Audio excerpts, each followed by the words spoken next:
Open our Bibles this morning, if you will, to the book of Exodus, chapter 32. And we'll begin reading with verse 30, Exodus 32. And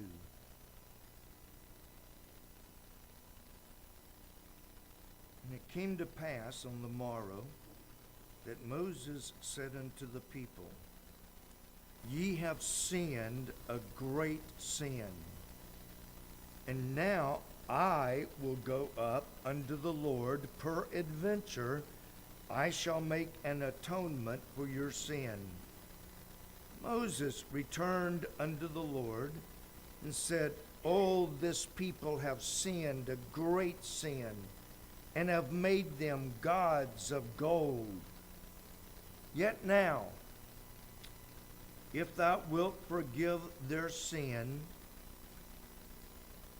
this is the only place in the entire Bible where the author left us in the middle of a sentence. Only place in the Bible. If thou wilt forgive their sin, and he doesn't finish.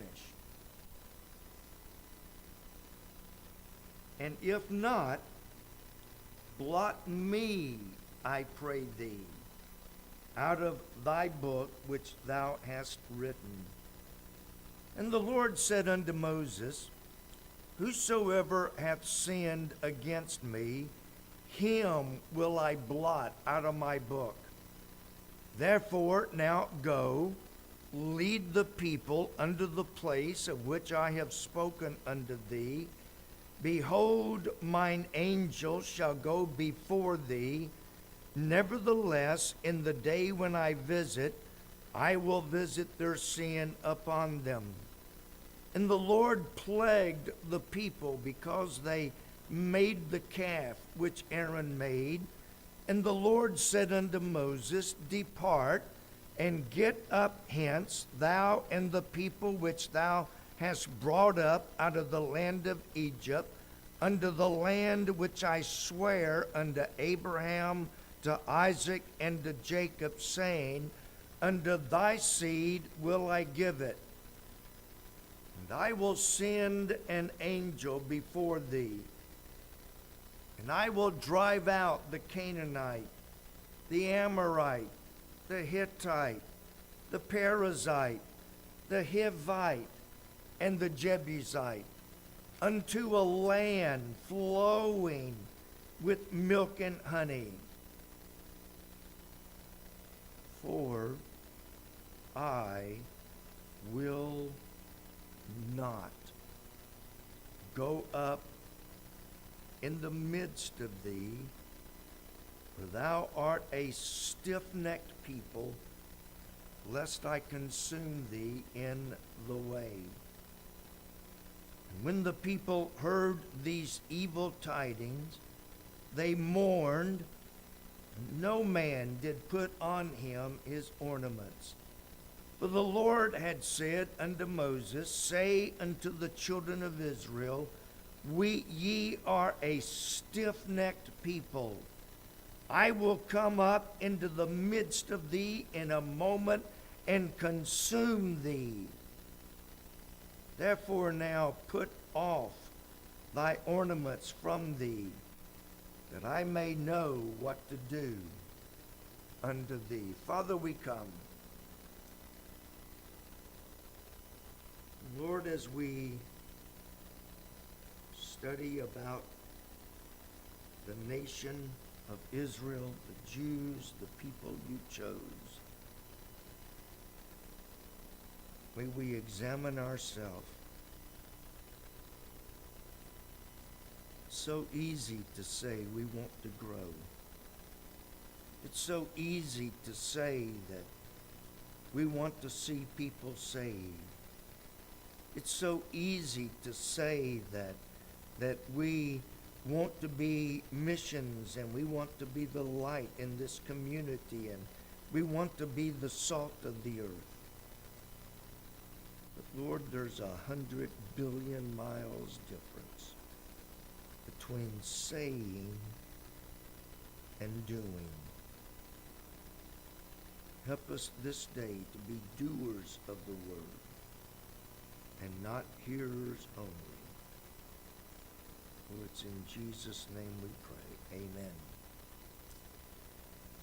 In the chapter before, well, actually in chapter 32, we find out that Moses had gone up to the top of the mountain, and he was there for 40 days and 40 nights.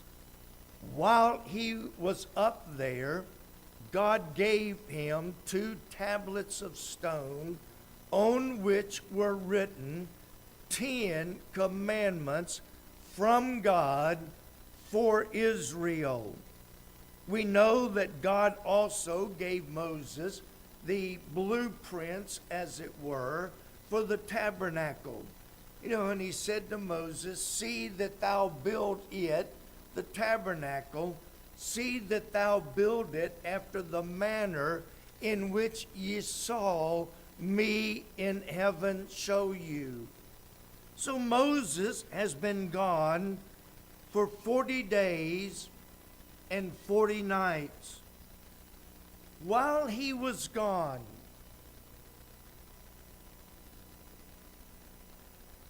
now if you back up just a couple of chapters, God had spoken to Israel and scared them half to death.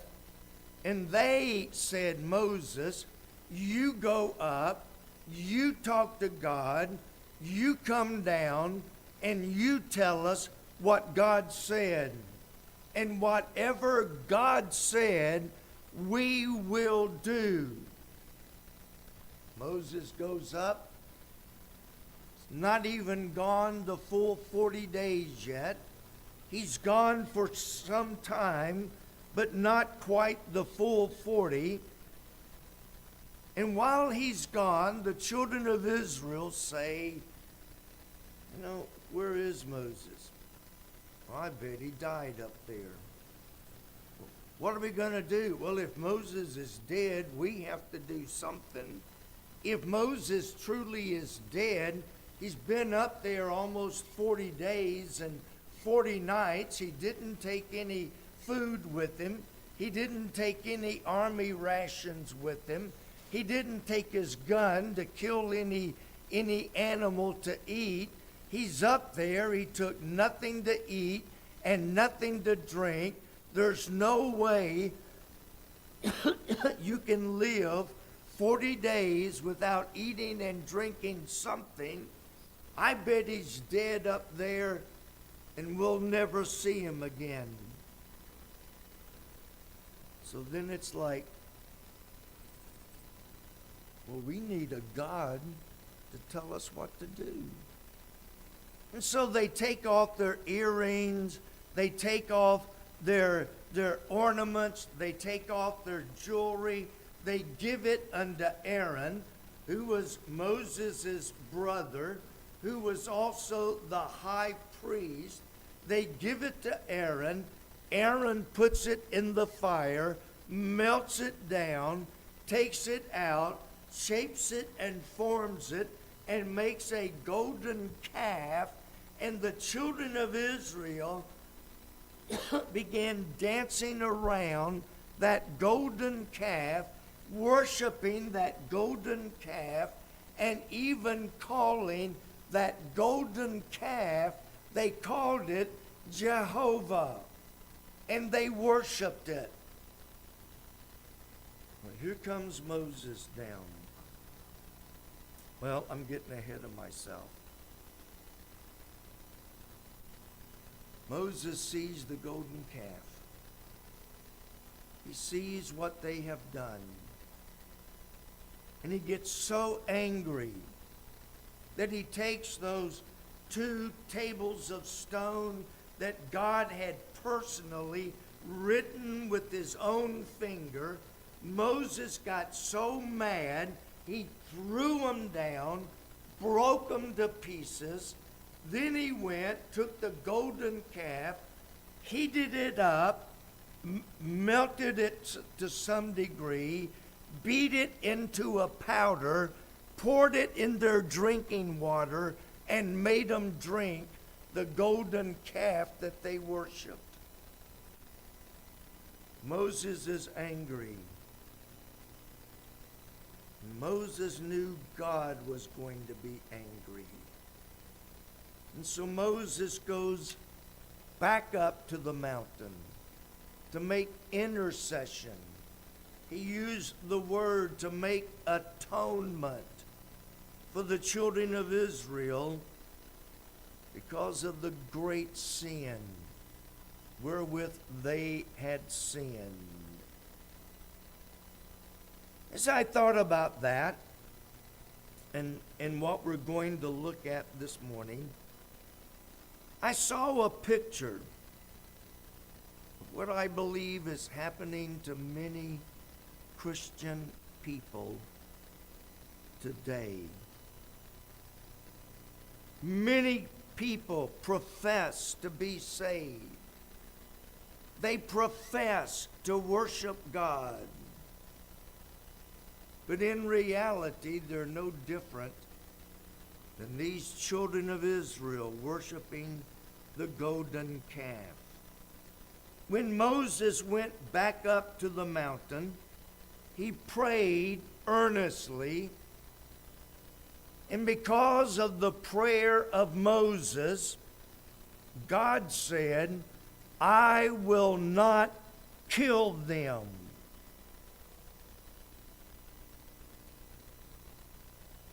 But I am going to plague them. I'm not going to kill them. But I am going to make them suffer.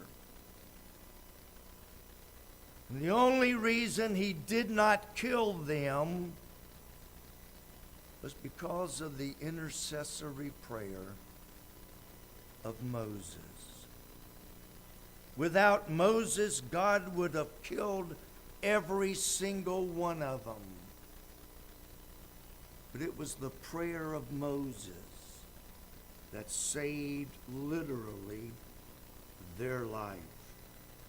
Now, my outline is really very, very simple. First of all, the story of Israel. Then the story of us today. And then the last point will be where we got our title, Going Without God. A lot of Christians today are going without God. First of all, notice the children of Israel. Now, much of this is history, and I hope you know it, but in case there's someone that maybe doesn't know their history, I'm going to give you a brief summary of their history. If you recall, they were in bondage down in Egypt. They were slaves. They were being abused, misused. They were being beaten. They were tortured. They were mistreated in a horrible way. And one day God sent Moses, and after about a year or more from the time Moses went to Egypt, it was about a year or more that he led them out of Egypt. There was no question. They had been set free from bondage. No question. There was no question that God had called them out for himself. Now, it actually started when he called Abraham, then Isaac, then Jacob. But there's no question that God called Israel out of Egypt for himself. God had chosen them from all the nations, all the peoples, and all the languages throughout the entire world. God chose Israel to be his chosen people. They were a special people. They were a unique people. No other nation on earth had ever been delivered from bondage like the children of Israel.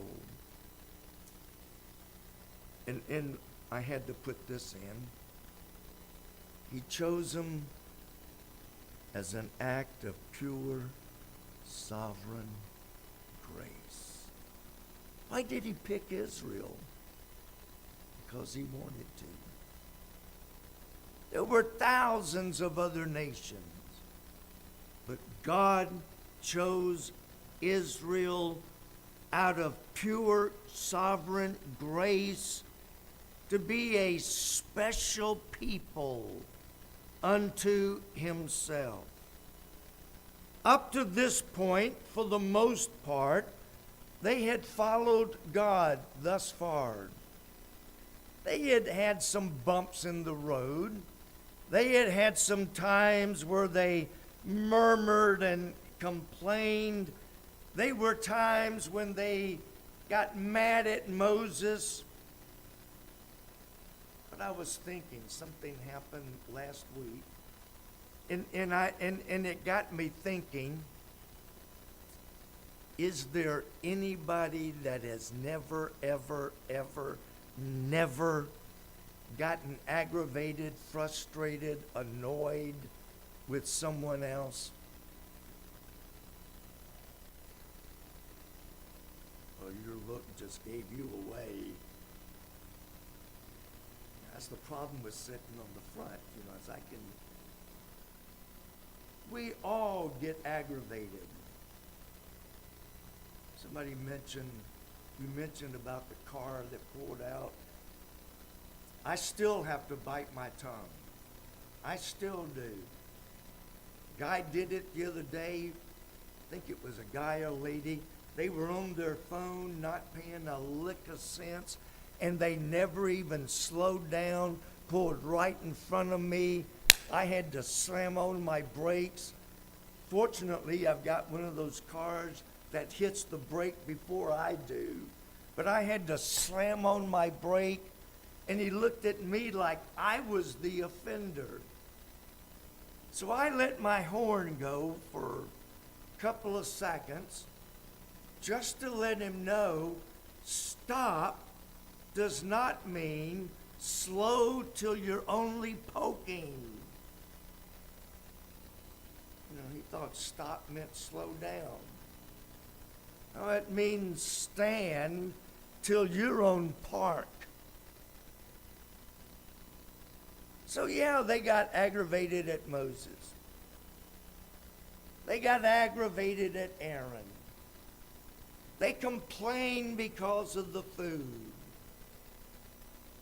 Now, we men, we have never complained about anything our wives cooked, have we? Tell you the cure, if your husband complains about what you cook, my wife has the perfect cure. If you don't like what I cook it yourself. That cured me cooking. God had watched over them. Yeah, they murmured and complained,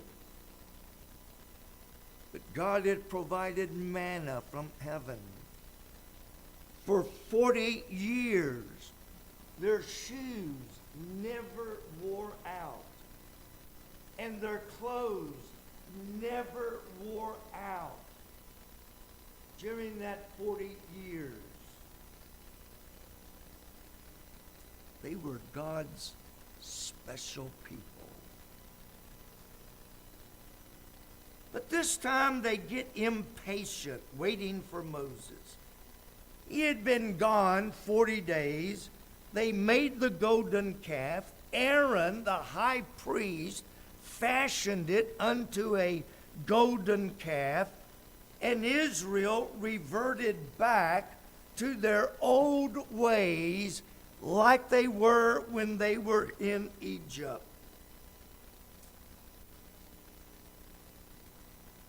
And if you read, pretty sure it's chapter 32. Yeah, chapter 32. I don't see it right offhand, but the Bible said they were dancing around the golden calf, and they were naked. Now, this is one of those words, and I've mentioned it several times lately. We think naked means no clothes at all. When the Bible wants no clothes at all, it'll say naked and wear no clothes. But when it says naked by itself, it often means simply indecent or immodest. And so they were out there dancing around this golden calf, dressed immodestly, indecently, without modest apparel.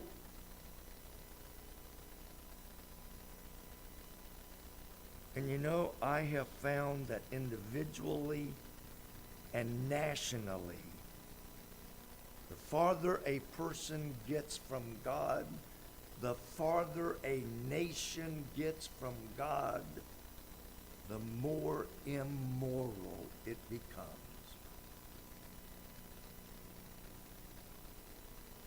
Now, I'm not going to go back and wish for the good old days. The good old days, we had to bring in coal and start the fire. The good old days, you get the idea. They had completely forsaken God and become immodest and indecent.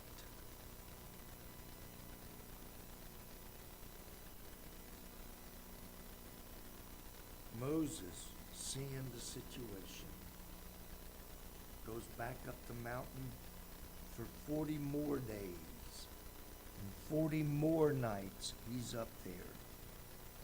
He knows they have sinned a great sin. This was not just complaining about dinner. This was not just complaining about, I'm thirsty. I want a good Coke Zero or Pepsi Zero or whatever. This was not just murmuring over some minor little thing. This was an act of total rejection and rebellion against God Himself. That was a major, major, major sin. And Moses knew God would not let them get by with this. Moses knew that God very possibly would just kill every one of them right down to the ground. Moses understood the danger. They did not. But Moses did. And he goes up and he begins to pray. And in verse 32, I pointed this out. He stopped dead in the middle of a sentence. But in that, he makes a couple of statements. Lord, if thou wilt forgive them their sin, and if not, kill me, not them. Folks, that is the height of love for a people. Kill me, blot me out of the book of the living. Take my life. Kill me right here, right now. But Lord, don't destroy them. They have sinned a great sin. And I know they have to be punished. But Lord, I would rather you kill me than wipe out the whole nation. And so God says, tell you what, those who sinned against me, him will I blot out of the book. Some try to make this the book of life. Context. That would contradict everything the rest of the Bible teaches. So we know from the second context, he's not talking about take me out of heaven. He's talking about take me out of the book of the living. Take my life, but spare the sheep. Spare the flock. God said, I tell you what, I'll send an angel. The angel will go before you. The angel will protect you. The angel will give you victory over your enemies. The angel will multiply your cattle, your sheep, your family. The angel will give you a land that floweth with milk and honey. I'll give you everything you wanted. But I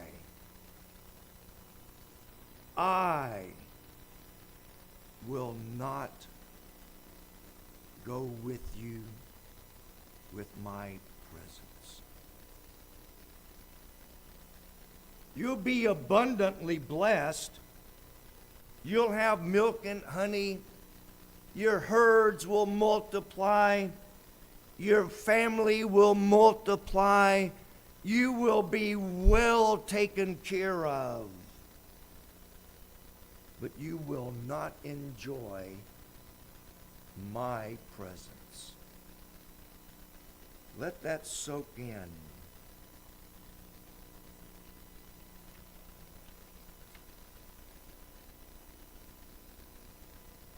Let's take you and I now and look at so many Christians today. Now, I have to say this because there are people that believe this. None of you all, or you wouldn't be here if you believe this, what I'm fixing to say.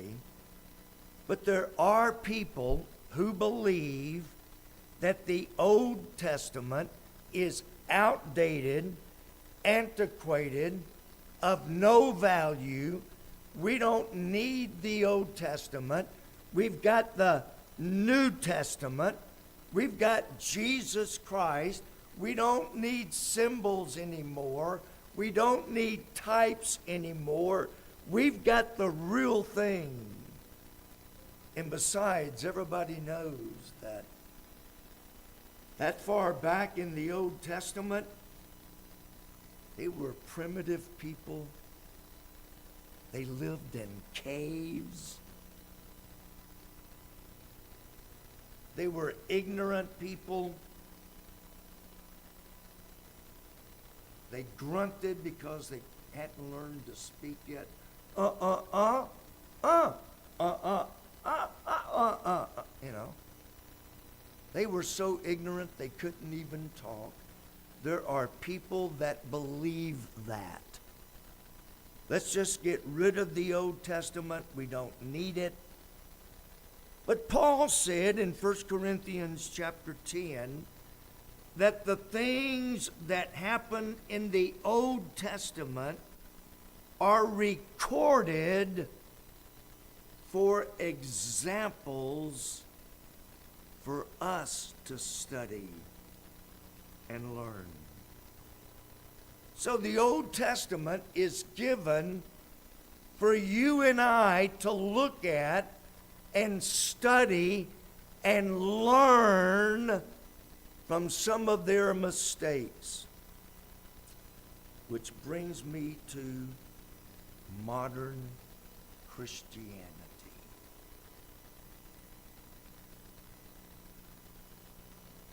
I believe there are some people who truly were saved. Now, I'm not God. I can't look in their heart and say, okay, let me get my magnifying glass out here. And I don't want to find it, but if I could find it real quick, let me get my magnifying glass, and I'm going to look inside of your heart, and I'm going to look at your heart and see if you're saved or not.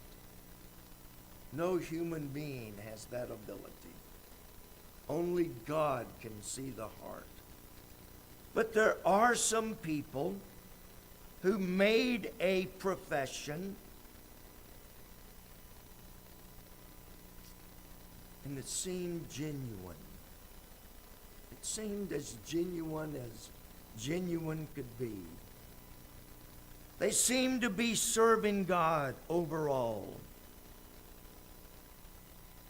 But then they reach a place.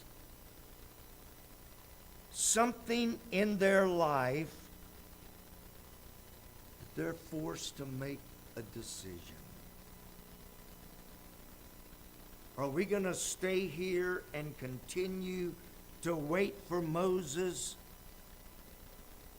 Or are we going to take things into our own hand and make a God that we can see and touch? In some cases that I've known, they fell into sin. I remember one man, several churches back. So y'all would not even know the church, much less the people. He fell into a horrible sin that has brought many men down. He fell into this sin, and then I went there right afterwards as pastor. And he once had been a faithful servant, active in the youth group.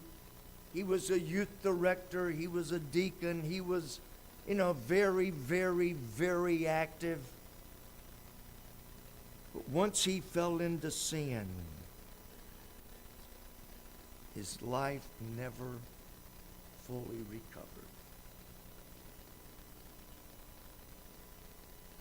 Never fully recovered. Maybe they were offered a job or a promotion that was just too good to pass up. I have learned if it's too good to pass up, you're not getting the whole story.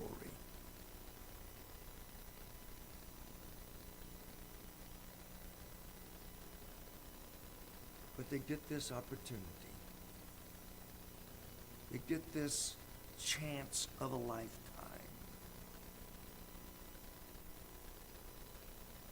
I've been waiting my whole life for this job.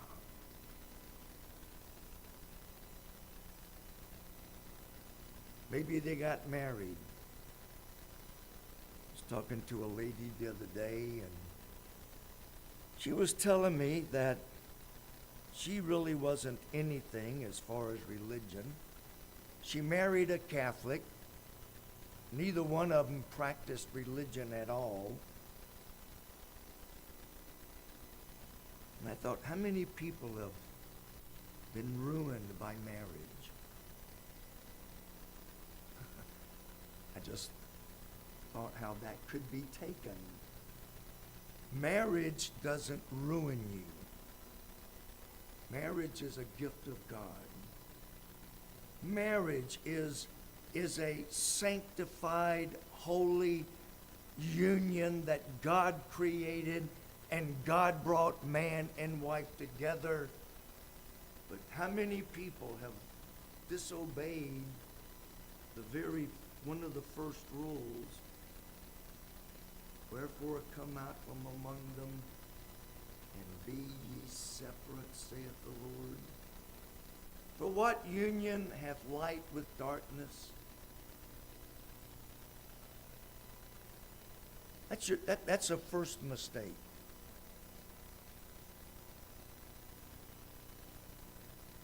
But they got married, and it could be the man or a woman. And they had to make a decision. Am I going to serve God? Or do I want peace at home? I know we all joke. I still hear it frequently. If mama ain't happy, ain't nobody happy. Happy wife, happy life. You've heard them. But at some point, they came to a place where they had to make a decision. God's angel will defeat our enemies. God's angel will give us victory. God's angel will give us the land of milk and honey. But do we want it bad enough that we're willing to pursue it at the expense of losing fellowship with God? See, Jesus said you either love the world or you love the Father. You can't love the world and love me. You either love me and hate the world, or you hate me and love the world. You can't have it both ways. But something happened. I've seen it in the loss of a child.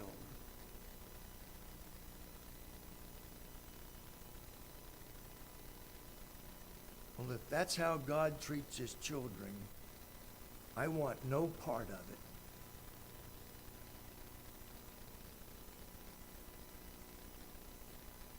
They seem to be prospering because God said, I will give you the land of milk and honey.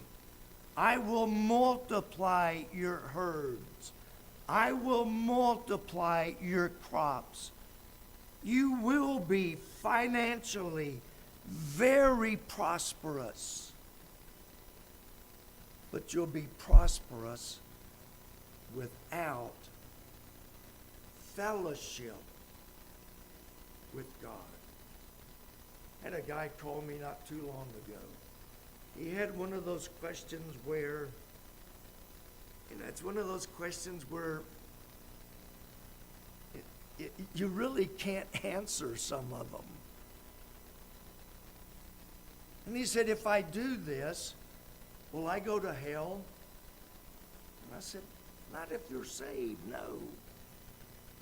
If you're saved, there is nothing you can do that God will take away your salvation. But you may lose the fellowship with God. How important is God's fellowship? Oh, God's blessing me. Is it God or his angel without God?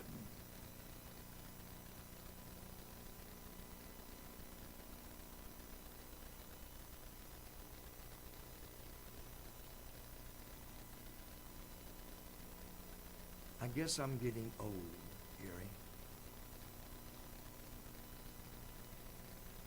When we first got married, I'd go preach a week's revival, never even think about it.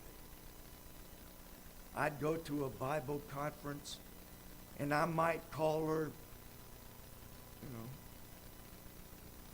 But now I want her presence. Presence, not Presents. I like her presence. I like her fellowship. I like talking to her Sometimes. She gave me that dirty look. I knew what that meant. I like her presence, not just her ring.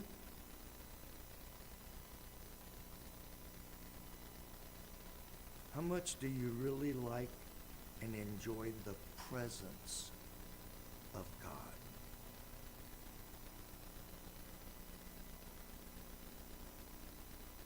Does the fellowship of God mean more than all this world's possessions?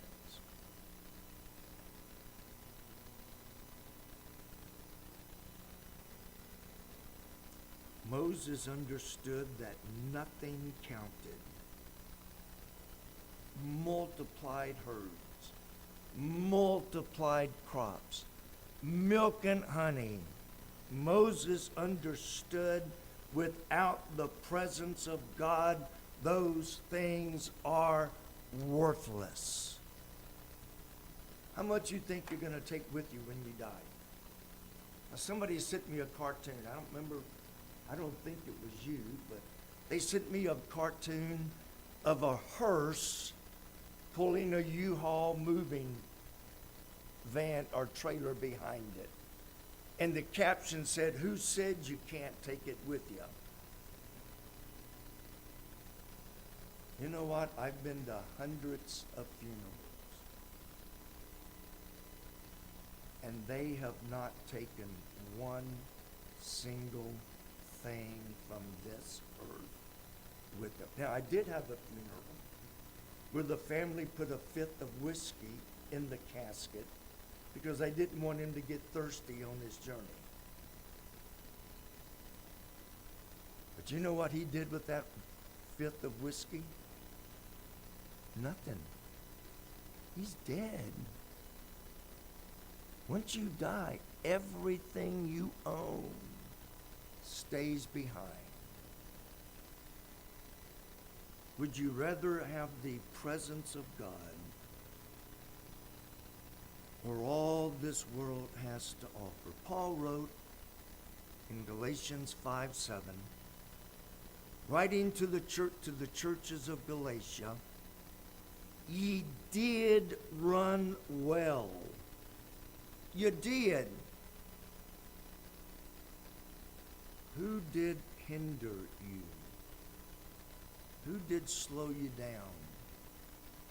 Who did stop you that ye should not obey the truth? You did run well, but something happened. Now you're not running well. You're not obeying the truth. Now, final thought. Moses was willing to die for his people. And I've said things similar before. Any pastor that is not willing to give everything he has for his people doesn't love his people. Moses said, "Lord, kill me, but spare the flock."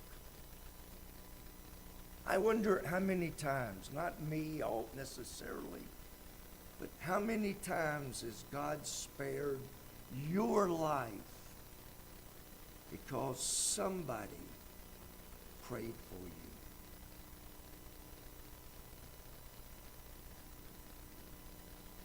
Had it not been for Moses praying, they would have been dead.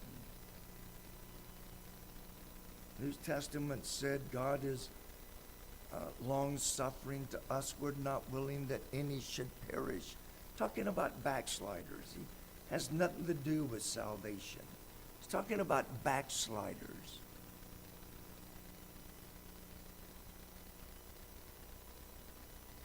The effectual fervent prayer of a righteous man availeth much. You may be alive because somebody prayed for you. Now, who is alive today because you prayed for them.